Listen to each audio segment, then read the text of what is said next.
Hey guys, welcome back to my channel, and today I'm going to talk about developing and living with a 2012 MacBook Pro, and is it still worth it in 2022?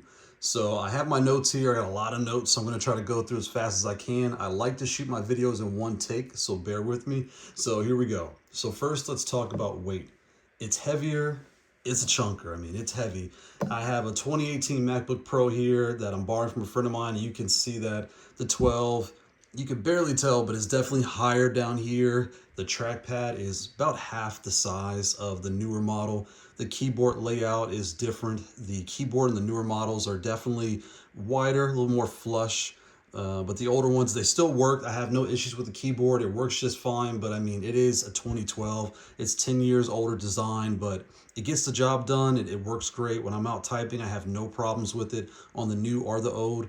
It's not chiclety, so you won't have that click sound or that clacking when you're typing on the 2018 models. I heard the newer ones fix that, but this 2012, it's perfect. It just works. A little more travel, so your fingers, I don't know how that bothers you if you even care, but you know, it's an older design, but I have no problems. All the keys work. It's great. The screen, let's be honest, it's a 2012. It's 12 years old or 10 years old, excuse me. So it works fine. It's glossy. It looks just like the new one. The new one is obviously better. I mean, iPad Pro is better, but you're going to be using it. You won't notice. It's not going to affect your day to day. There are bigger bezels. You really can't see them in the video, but the bezels are definitely, you know, twice the size or two-thirds the size on the older 15 compared to the newer 15, or this is a 16-inch here actually, so you will notice that. But again, when you're using it day to day, if you've never had a MacBook Pro or MacBook period, you're not going to notice the difference. um, be warned, there are two models that come with this device, so if you go looking on eBay for one of these models, I personally do not like matte finish screens. I don't like them on my desktop. I don't like them on my laptops. I get a headache. I don't know why. I prefer the glossy look. I can angle it and bend it to where the light doesn't bounce off the screen, but it's clearer for me. It's sharper. I just like that better. So I'll show you guys what the matte looks like right now.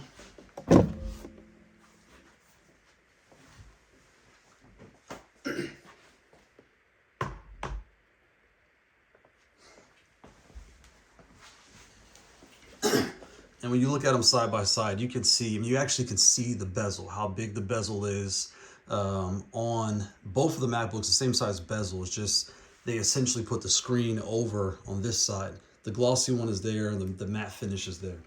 So let's move on. The keyboard, trackpad, the USB ports. You get your USB ports, an Ethernet port, SD card readers, your headphone jack, microphone jack. When developing apps and things, it's great to be able to plug in your device with a standard USB cable and go about your business. That works great for Android apps. Your GoPro footage, your SD card, you just drop it in there. You can pull all your footage off. That's perfect. There is no HDMI ports, so you have to use a dongle, an adapter on these, 2012s to get the HDMI out. For me, it's not a big deal. I don't really do it very often, or when I have it docked at my desk, it's always there anyway, so it's not a big deal, but just something to be aware of if you go down this road.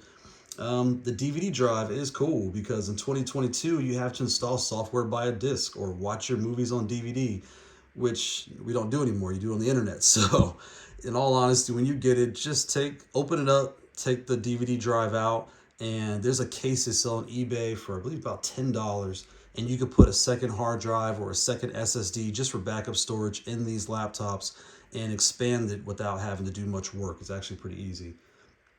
Um, the hard drives are great. On mine, both of mine have 256 SSDs that are Samsungs, 16 gigs of RAM. I bought these maybe back in 2015 or 2014, probably 2015. Around that time, I also have a Mac Mini. It's a 2012. I went with these models over the newers back at that time because you were able to replace the parts if something goes wrong on these devices. So my thought process was, if anything breaks or if I get one that's not good, I can just replace the parts and keep going. But I've had them for 10 years and I have no problems with them. I don't want to jinx it, but I've had no major problems with any of my 2012 MacBook Pros. So that's been great for me. And again, just beware, if you get something used or refurbished that's after 2012, everything is soldered to the motherboard. So the hard drive cannot be replaced. The RAM cannot be replaced. It's all built in and hard, wired, however you want to put it, to the actual device. Um, besides that, it's been great. When it comes to working on the device, I've edited videos on this devices. I've used DaVinci Resolve. I've had to export GoPro footage and make all that work, and I've had no problems. It did take about 4 hours to do a picture-in-picture type of video that was 45 minutes long, and I just left it in the living room and let it export for, like I said again, 45 minutes. So, or excuse me, 4 hours, 4 to 5 hours, and just let it do what it do. So that wasn't a big deal. You do hear the fans go off. I mean, it sounds like a PlayStation 4. Like, it's like an airplane taking off. It's very loud, and you're definitely going to know it's going. So just be aware of that. For development, it is 12 years old, so the processor can struggle in certain tasks like Android virtual machines. Not sure what it is, but I mean, it could be a config issue on my side. Who knows? But that's what I've experienced. Anyone that has developed Android apps knows setting up your workspace a lot of times, you just run into issues or Gradle issues and whatever it's going to be. When I fire up the virtual machines on these, again, it could be the CPU is too old and it just doesn't work. It's not compatible. I'm not sure, but I just use my older Android phones plugged into USB. It runs faster, it runs smoother, and I don't have any problems. It's really been great. So you won't have any problems there. Running Xcode in virtual machines, they work just fine. That comes up with no problems, so you won't have any issues there. If you are, someone that is doing this, just look at your activity manager. If you already have a Mac, check out your RAM, because I run a lot of tabs on Google and Microsoft Edge on Chrome, so I'm not gonna lie. I could have 50 to 100 tabs going, depending on what I'm doing, just because I'm a hoarder like that. So be prepared that you're going to run out of memory and you'll start using the swap memory and all that good stuff. But it doesn't slow down. It runs just as fast as 2018 on boot up and on the day-to-day things. Again, from development, you're going to see improvements because it is an older machine, but I haven't had an issue where I felt like I need to just throw this out the window. It hasn't been that bad. Lately, I've been doing more front end with Docker, React, Node.js, Python, MySQL, Workbench, Visual Studio Code. All those things spin up, run up. They run fast, they run fine, no issues. It's been a really good experience for the years I've had both of these laptops, and it's worth it. This is also a really good way to go. The only issues I've had have been, the major software updates. You don't get those. So I'm no longer getting software updates for these devices. I'm at 10.15.7, it says here in my notes. I'm sure there's a way to update the Mac OS, but I don't know how to do it. So I'm not really worried about it. All the tools that I use still work, so I don't have a reason to go out and upgrade immediately to a newer version of a Mac just to get Mac OS 12. When I look at their site, anything older, 2013 and newer on the MacBook Pros will work with Mac OS 12. So be prepared for that. If you're looking to buy, you need something 2013. If you need Mac OS 12, you're going to have to go to 2013 or newer. But again, those models that come after 2012, you cannot take them apart for the most part. They're soldered to the motherboard. So if anything dies, your data on the hard drives, far as I know, I'm sure there's ways to do it, but far as I know, you can't get it off without having to go to someone to help you. With these, I can just pop out the hard drive. If either one of these devices die or my Mac Mini dies, I can just take the hard drive out and just plug it into the others, and I should be good to go. Now we'll talk about the major negative. The Mac Mini, I don't really have any problems with that device. It does what it needs to do. I don't have any problems with it. They all have the same general config as far as a 256 SSD, Samsung hard drive, 16 gigs of RAM, all three of them across the board, and they work just fine. My wife uses this device here because she doesn't really use a laptop very often, and when she does, it's primarily a Chromebook. But when she does her screen printing and all those different things, she'll use this Mac, and it works just fine. The kids will use this Mac for their Elgato and the stream casting and all that stuff. It all works just fine on these older MacBook Pros, so that's been great. But again, the problem is the smell of burning rubber, burning metal. I don't know what it is, but it's horrible. So on this device, again, I looked on YouTube, kind of started going down the rabbit hole, and it's just, you notice it. When you have it open, you're going to smell you're gonna smell that smell of burning, rubber or burning metal, something like that, and it's not good. You will get kind of a headache, or you just won't feel good because you're smelling metal. So what I usually do is I lean the screen back when I use it in laptop mode.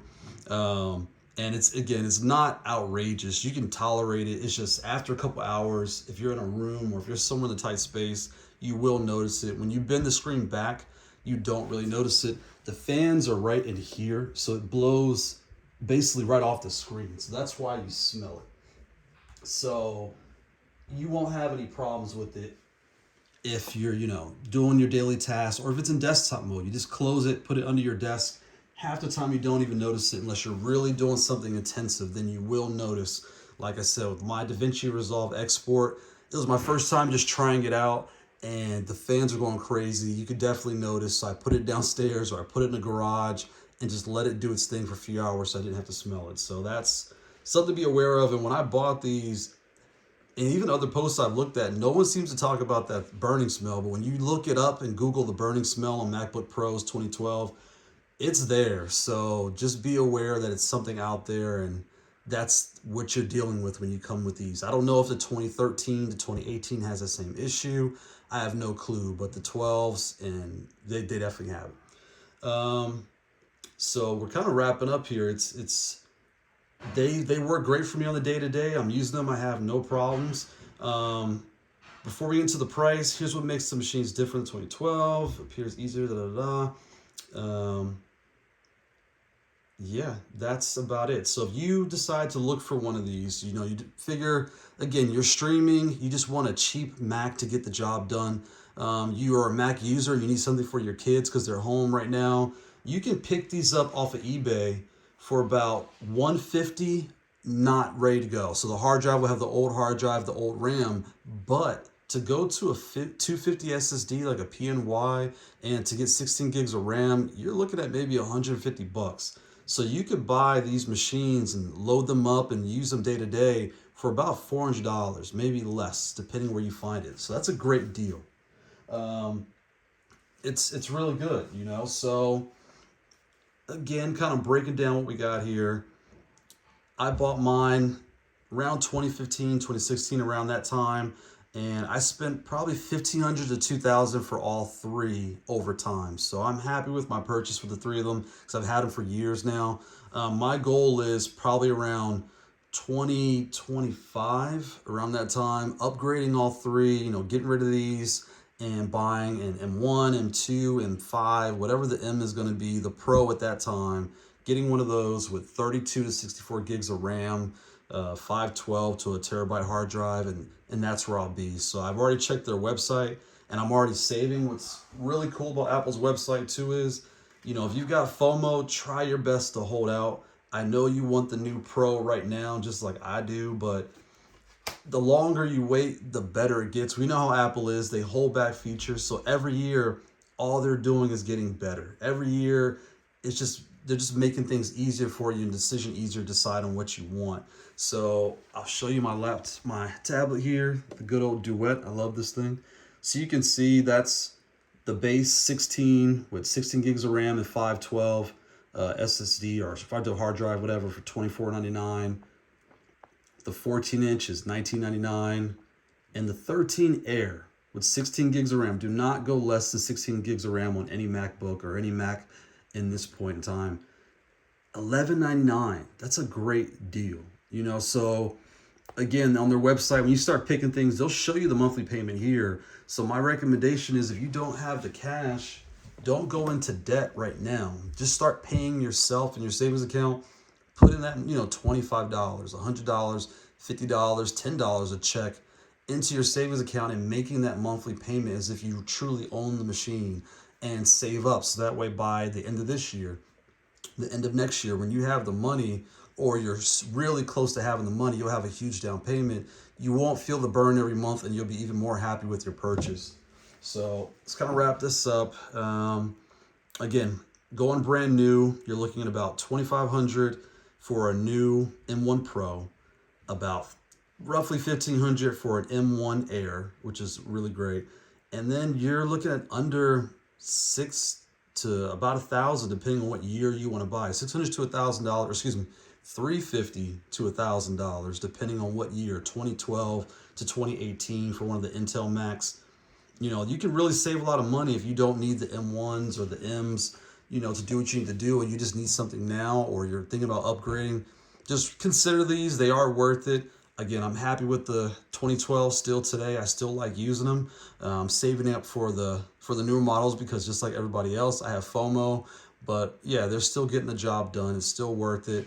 And I hope that kind of answered your question. I know it was all over the place. I'm a one-take type of recorder, so I hope that helped you. Any questions or comments, please leave them in the comment box below. And thanks for watching.